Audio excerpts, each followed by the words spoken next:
ಕೆಂಪೇಗೌಡ ನ್ಯೂಸ್ಗೆ ಸ್ವಾಗತ. ನಾನು ನಿಮ್ಮ ಚುಂಚಿಂಗಿರಿ ಶಶಿಕುಮಾರ್ ಮಾತಾಡ್ತಾ ಇದ್ದೀನಿ. ಇವತ್ತಿನ ವಿಚಾರ 2028ರಲ್ಲಿ ನಡೀತಕ್ಕಂಥ ಸಾರ್ವತ್ರಿಕ ಚುನಾವಣೆಯಲ್ಲಿ ಯಾವ ಪಕ್ಷ ಕರ್ನಾಟಕದಲ್ಲಿ ಅಧಿಕಾರಕ್ಕೆ ಬರುತ್ತೆ ಅಂತಕ್ಕಂಥ ಒಂದು ವಿಚಾರ. ಯಾಕೆ ಈ ವಿಚಾರವನ್ನು ಪ್ರಸ್ತಾಪ ಮಾಡ್ತಾ ಇದ್ದೀನಿ ಅಂದರೆ, ಏನಿವಾಗ ಕರ್ನಾಟಕದಲ್ಲಿ ನಿನ್ನೆ ನಡೆದಿರ್ತಕ್ಕಂಥ ಸ್ಥಳೀಯ ಚುನಾವಣೆಗಳ ಈ ಪಟ್ಟಣ ಪಂಚಾಯಿತಿ ಮತ್ತು ಉಪಚುನಾವಣೆಗಳಾಗಿರ್ತಕ್ಕಂಥ ನಗರಸಭೆ ಚುನಾವಣೆಗಳಲ್ಲಿ ಯಾವ ಪಕ್ಷ ಹೆಚ್ಚಿಗೆ ಸ್ಥಾನಗಳನ್ನು ಪಡೆದು ಇವತ್ತು ಗೆದ್ದಿದೆ ಅಂತಕ್ಕಂಥದ್ದು ನಿಮ್ಮ ಮುಂದೆ ಹೇಳ್ತಾ, 28ರಲ್ಲಿ ಇದು ದಿಕ್ಸೂಚಿ ಆ ಚುನಾವಣೆಗೆ. ಮತ್ತು ಯಾಕೆ ಯಾವುದೇ ಸರ್ಕಾರ ಉಪಚುನಾವಣೆಗಳು ಅಥವಾ ಕೆಲವು ಚುನಾವಣೆಗಳನ್ನು ನಡೆಸಿದ್ರೆ ಸ್ಥಳೀಯವಾಗಿ ಅಧಿಕಾರದಲ್ಲಿರ್ತಕ್ಕಂತಹ ಆಡಳಿತ ರೂಢ ಪಕ್ಷವಾಗಿರ್ತಕ್ಕಂಥ ಯಾವುದೇ ಪಕ್ಷ ಆಗಿರಲಿ ಆ ಪಕ್ಷಕ್ಕೇ ಬಹುಮತ ಬರುತ್ತೆ. ಆದರೆ ಕರ್ನಾಟಕದಲ್ಲಿ ತದ್ವಿರುದ್ಧ, ಅದಕ್ಕೆ ವಿರುದ್ಧವಾಗಿ ಆಗಿರ್ತಕ್ಕಂಥ ಒಂದು ಚುನಾವಣೆ ಇದು. ಮತ್ತು ಏನಾಗಿದೆ, ಜನರಿಗೆ ಇವರು ಆಡಳಿತ ಇಷ್ಟ ಆಗಲಿಲ್ವಾ, ಅಥವಾ ಇವರು ನಡೆಸ್ತಕ್ಕಂಥ ಅಭಿವೃದ್ಧಿ ಕಾರ್ಯಗಳು ಯಾವ ಜನಕ್ಕೆ ಇಡಿಸಲಿಲ್ವಾ ಅಂತ ನಾವು ಪ್ರಶ್ನೆ ಮಾಡಿದಾಗ, ಈ ಕಾಂಗ್ರೆಸ್ ಸರ್ಕಾರ ಕರ್ನಾಟಕದಲ್ಲಿ ಗ್ಯಾರಂಟಿ ಯೋಜನೆಗಳನ್ನು 5 ಗ್ಯಾರಂಟಿ ಯೋಜನೆಗಳನ್ನು ತಂದ ದಿವಸದಿಂದ ಅನುಷ್ಠಾನಕ್ಕೆ ಕಾರ್ಯಗತವಾಗಿ ಮಾಡ್ತು. ಆದರೆ ಜನಸಾಮಾನ್ಯರ ಮೇಲೆ ಈ ಕಾರ್ಯಗಳು ಯಾವ ಥರ ಪ್ರಭಾವ ಬೀರಿದೆ ಅಂತಂದರೆ, ಯಾಕಂತಂದರೆ ವಿಶ್ಲೇಷಣೆ ಅಂತಕ್ಕಂಥದ್ದು ಅಥವಾ ರಾಜಕೀಯ ಪರವಾಗಿ ಮಾತಾಡ್ತಕ್ಕಂಥದ್ದು ಮತ್ತು ಏನೋ ಮಾಮೂಲಿಯಾಗೆ ಹೇಳ್ತಕ್ಕಂಥ ವಿಚಾರಗಳು ಇಲ್ಲಿ ಕಂಡು ಬರೋದಿಲ್ಲ. ಯಾಕೆ? ಅವರು ಕಾಂಗ್ರೆಸ್ ಪಕ್ಷ ಕೊಟ್ಟಿರ್ತಕ್ಕಂಥ ಪ್ರಣಾಳಿಕೆಯಲ್ಲಿ 5 ಗ್ಯಾರಂಟಿಗಳನ್ನ ಸಕ್ರಿಯವಾಗಿ ನಡೆಸ್ಕೊಂಡು ಪಕ್ಷಕ್ಕೆ ಕಷ್ಟನ ಸುಖನೋ ಹೋಗ್ತಾ ಇದ್ದರೂ ಕೂಡ ಈ ಚುನಾವಣೆಗಳಲ್ಲಿ BJPಗೆ ಬಹುಮತ ಬಂದಿದೆ. ನೋಡಿ, ಇದೆಂಥ ವಿಪರ್ಯಾಸ. ಯಾವುದೇ ಸರ್ಕಾರ ಇರಲಿ, ಉಪಚುನಾವಣೆ ಬರೋದು ಆಡಳಿತದಲ್ಲಿ ಯಾವುದಿದ್ರೆ ಆ ಸರ್ಕಾರಕ್ಕೆ ಬರುತ್ತೆ, ಚುನಾವಣೆಯಲ್ಲಿ ಗೆಲ್ತಕ್ಕಂಥದ್ದು ಅದೇ ಪಕ್ಷ. ಆದರೆ ಇಲ್ಲಿ ವಿರುದ್ಧವಾಗಿ ಕಾಂಗ್ರೆಸ್ ಪಕ್ಷ ಅಧಿಕಾರದಲ್ಲಿದೆ, BJP ಪಕ್ಷ ಗೆದ್ದಿದೆ ಚುನಾವಣೆಗಳಲ್ಲಿ ಸ್ಥಳೀಯವಾಗಿ. ಏನಾಗಿದೆ ಇಲ್ಲಿ, ಅಥವಾ ಇದು ಯಾವುದಕ್ಕೆ ದಿಕ್ಸೂಚಿ ಅಂತ ನಾವು ಮನಗಂಡಾಗ ಇಲ್ಲಿ ಗೊತ್ತಾಗುತ್ತೆ. 2028ಕ್ಕೆ ಕರ್ನಾಟಕದಲ್ಲಿ ಕಾಂಗ್ರೆಸ್ ಪಕ್ಷ ಅಧಿಕಾರಕ್ಕೆ ಬರ್ತಕ್ಕಂಥ ಮುನ್ಸೂಚನೆ ಇದರಿಂದ ಕಂಡು ಬರುತ್ತಿಲ್ಲ. ಮತ್ತಿನ್ನು ಯಾವ ಪಕ್ಷ?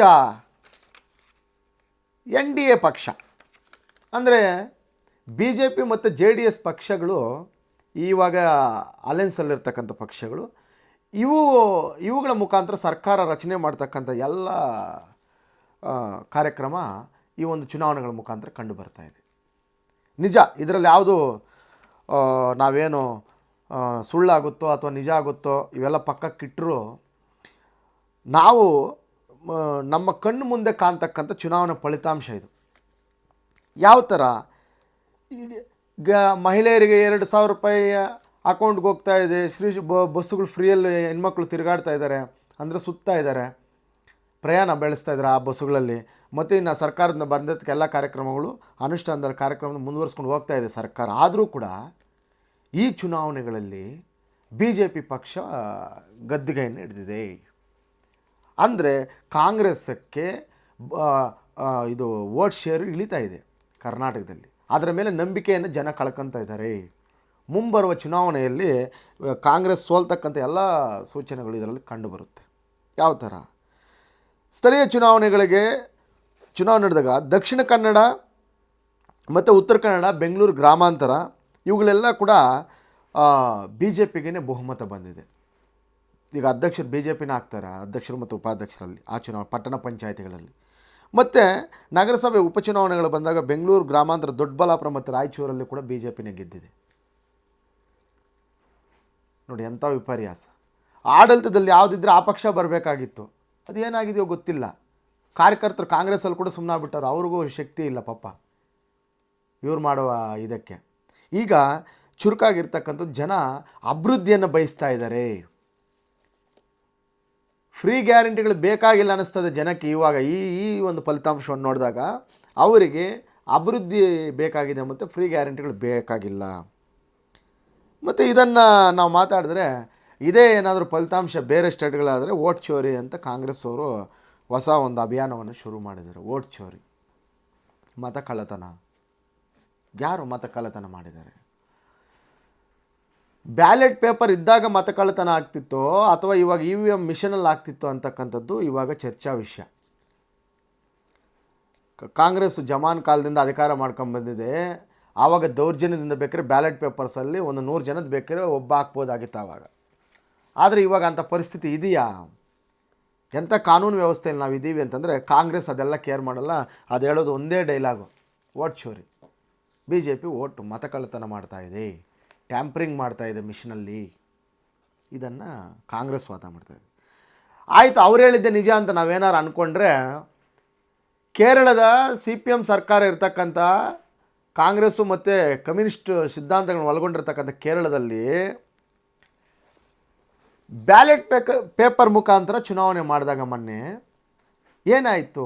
ತಿರುವನಂತಪುರಂದಲ್ಲಿ 50 ಸ್ಥಾನಗಳನ್ನು ಬಹುಮತಕ್ಕೆ ತುಂಬ ಮೆಜಾರಿಟಿ ಸ್ಥಾನಗಳನ್ನು BJP ಗೆಲ್ತು. ಯಾವ ಮುಖಾಂತರ? EVM ಮಿಷನಿಂದಲ್ಲ, ಬ್ಯಾಲೆಟ್ ಪೇಪರಿಂದ. ಏನು ಹೇಳೋದಕ್ಕೆ ಏನಾದ್ರು ಅರ್ಥ ಇದೆಯಾ? ಹೋಗಲಿ. ಈ ಗೋವಾ ಚುನಾವಣೆಯಲ್ಲಿ ಏನಾಗಿದೆ? ಸ್ಥಳೀಯ ಚುನಾವಣೆಗಳೆಲ್ಲ BJPಗೆ ಬಂದಿದೆ. ಇವಾಗ ಕರ್ನಾಟಕದಲ್ಲಿ ಏನಾಗಿದೆ? ಕಾಂಗ್ರೆಸ್ ಸರ್ಕಾರ, ನಿಮ್ಮದೇ ಸರ್ಕಾರ ಇರ್ತಕ್ಕಂಥ ಕರ್ನಾಟಕದಲ್ಲಿ ಸ್ಥಳೀಯ ಚುನಾವಣೆಗಳಿಗೆ ಈಗ ಪಟ್ಟಣ ಪಂಚಾಯತಿಗಳು ನಡೆದವಲ್ಲ 4-5, ಏನಾಗಿದೆ? ಎಲ್ಲ ಪಟ್ಟಣ ಪಂಚಾಯತಿಗಳು ಕೂಡ BJPನೇ ಬಂದಿದೆ. ಇದರ ಅರ್ಥ ಏನು? ಕಾಂಗ್ರೆಸ್ ಮಾಡ್ತಾ ಇರ್ತಕ್ಕಂಥದ್ದು ಸುಳ್ಳು ಆರೋಪ.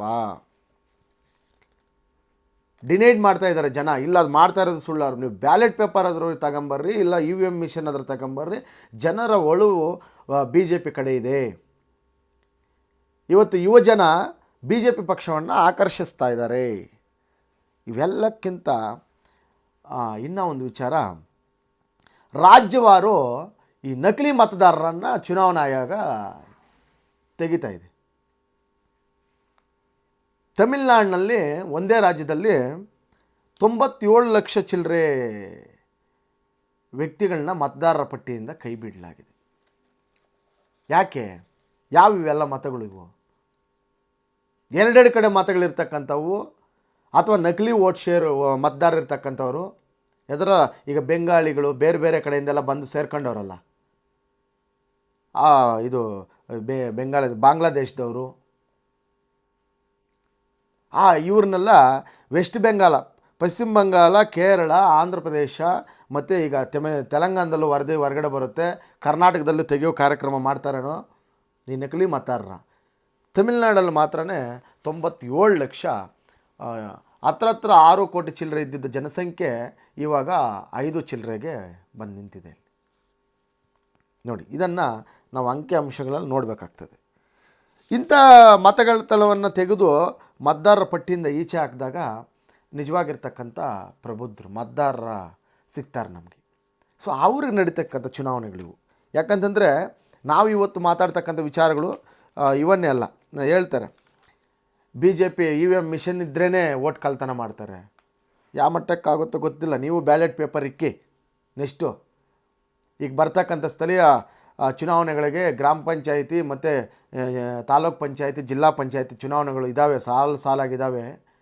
ಇನ್ನು 3 ತಿಂಗಳಿಂದ ಗೊತ್ತಾಗುತ್ತೆ ಫಲಿತಾಂಶ ಏನಾಗುತ್ತಂತ. ನೀವು ಬೇಕಾದ್ರೆ ನೀವು ಚೆಕ್ ಮಾಡ್ಕೊಬೇಕಂದ್ರೆ ಬ್ಯಾಲೆಟ್ ಪೇಪರ್ ಇಡಿ. ಕಾಂಗ್ರೆಸ್ ಸರ್ಕಾರ ಬ್ಯಾಲೆಟ್ ಪೇಪರ್ ಇಡ್ತೀವಿ ಅಂತ ಇಡೀ ಗೊತ್ತಾಗುತ್ತೆ ನಿಮಗೆ ಯಾವ ಥರ ಮತದಾರರು ಮತ ಕೊಡ್ತಾರೆ ಅಂತ. ಸುಮ್ಮನೆ ಆರೋಪಗಳು ಮಾಡಿಕೊಂಡು ಹೋಗ್ತಾ ಇದ್ದಾರೆ ಅವ್ರ ಇಷ್ಟಾನುಸಾರ. ನಾವೇನು ಅದನ್ನು ಪ್ರಶ್ನೆ ಮಾಡೋಕ್ಕಾಗಲ್ಲ. ಇಂಥ ಚುನಾವಣೆಗಳು ಬಂದಾಗಲೇ ಗೊತ್ತಾಗುತ್ತೆ ಯಾವ್ಯಾವ ಪಕ್ಷಕ್ಕೆ ಏನು ಬಹುಮತ ಸಿಗುತ್ತೆ, ಜನರ ಮನದಲ್ಲಿ ಯಾವ ಪಕ್ಷ ಉಳ್ಕೊಂಡಿದೆ ಅಂತಕ್ಕಂಥದ್ದೆಲ್ಲ ನಾವು ತಿಳಿಸೋ ಕಾರ್ಯಕ್ರಮ ಮಾಡೋಣ. ಮುಂಬರುವ ಚುನಾವಣೆಯಲ್ಲಿ ಕೂಡ ಗೊತ್ತಾಗುತ್ತೆ ಕರ್ನಾಟಕದ ಫಲಿತಾಂಶ ಏನು, ಯಾವ ಪಕ್ಷಕ್ಕೆ. ಈಗ ಸ್ಥಳೀಯ ಚುನಾವಣೆಗಳಲ್ಲಿ ಯಾವ್ಯಾವ ಪಕ್ಷ ಪ್ರಬಲವಾಗಿ ಗೆಲ್ತಾವೋ ಬರಾಬರಿ ಫೈಟ್ ಕೊಡ್ತವೆ. 28ರ ಚುನಾವಣೆ ಇಲ್ಲೇ ಗೊತ್ತಾಗುತ್ತೆ ಏನು ಅಂತ. ನೋಡೋಣ, ಕಾದು ನೋಡೋಣ ಒಂದು ವಿಚಾರಕ್ಕಂತೇಳಿ.